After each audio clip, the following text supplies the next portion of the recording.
13 Love, Knowledge, Wisdom, Respect. This is your creation. Today we're talking about astral traveling or astral projection. My daughter came to me and she was like, "Hey, I want to learn how to astral project." I was like, "That's very dangerous because you can get lost and trapped in the astral plane." And she was telling me, she's like, "Well, there's a spiritual umbilical cord." I was like, "Yes, that's very true. It's your lifeline between the physical reality and your spirit body. And you can travel long distances, but the longer you travel in astral projection, the more uh, you could become a victim of other spirits and energies to go within your vessel and take over your vessel as well. So it becomes a very dangerous practice if you're not aware. So as you're traveling, entities can cut that spiritual cord and you'll be trapped in the astral plane.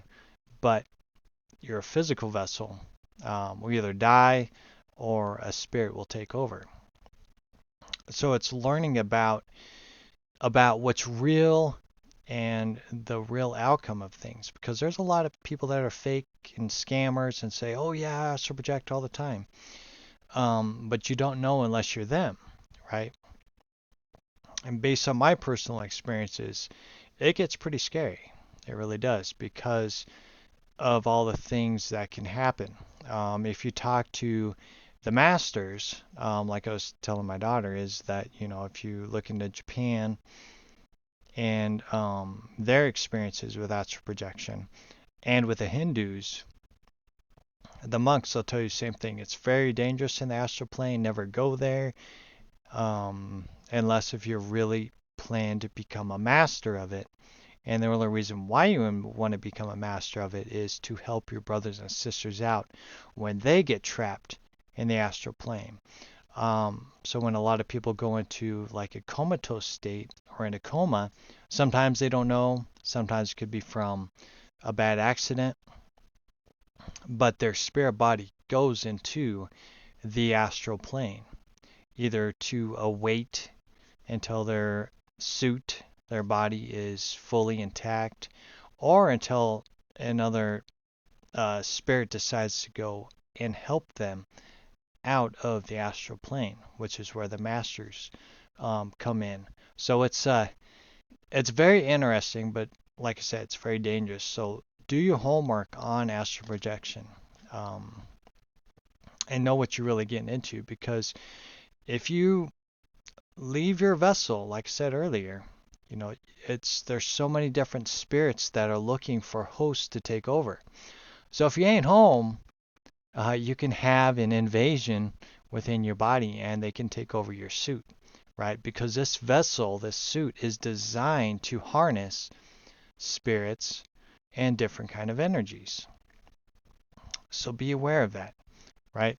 But I did tell my daughter that um, remote viewing is something that is really good to practice. And again, it still falls into beware of the scammers and fakes out there, because a lot of people say, "Oh yeah, we do it all the time and everything," but um, you want to practice this stuff on your own. Look at locations that you never been to, and then you want to remote view those areas, and then go travel over there and see if you actually saw what you saw. Because with remote viewing, it's basically putting on your VR headset and traveling long distance, whether it be a subconscious way, telepathic way of communication, right? And there's different ways to project yourself out there, and why do you want to do these things, right? Um, that's where, like, when I was doing research, I was looking at these government that you can go and look for yourself, uh, how they remote viewed things, and what they saw and how they distinguish if it was real or not, right? Because the secret governments constantly are monitoring and practicing remote viewing and astral projection, as a way of better understanding the multiverse, right? Better understanding the spirit realm as well, because we are like the borderline between physical reality and the spiritual reality. There's another realm or realms that play out that we don't always see. So that's where they study remote viewing. And with remote viewing is just going through meditation and having a destination of where you're going to be like, all right, well, I want to go remote view the mountains out in the east.